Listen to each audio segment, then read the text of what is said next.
Hi, I'm here with Marcus Kiprios, the founder of Blackland Distillery here in Fort Worth. You just opened March 20th, so the big question is, how do you already have the product? Sure. Well, specifically on the whiskeys, I sourced 3.5-year-old bourbon and rye from a distillery I really liked in Minnesota. And so some of these barrels here have been aging all the way back to 2016. So we're producing a blend right now. 80% is their product, 20% is our product. We started barreling last year, actually, even though we only opened in March.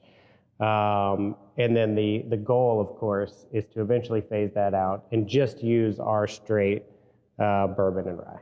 Okay, so now during our conversation, learn some interesting facts. What does make some of these things unique? Right. Is that not only the grain that you're utilizing, but even the mash bill of what you're sourcing is unique from a bourbon perspective, and this is us geeking out a little bit. Sure. So the bourbon I've sourced, for instance, is a very wheat-heavy bourbon. It has no barley in it. It's corn, wheat, rye mash bill. And then the rye that we've sourced is just a 100% malted rye. But then we take that a step further with our blend. And in both our bourbon and rye, we're using a grain called triticale, which not a lot of people are using. It's grown right here in North Texas. It's a cross-pollinate of rye and wheat, and I think it's a really unique flavor. All right, and so you're producing two different whiskeys at the moment, a bourbon and a rye.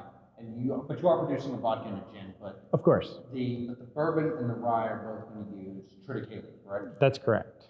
And then so your bourbon, you said was what, 70% corn and 30% triticale?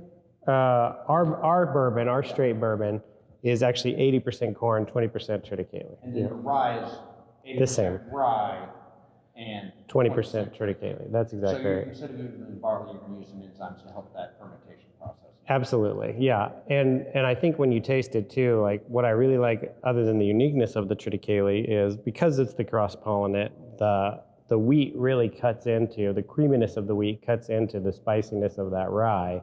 And the rye, as much as I like the spice, and especially when we see these today, we see 90, 100% super ryes all over the place, which I really like, by the way, but I like that this is a little bit different.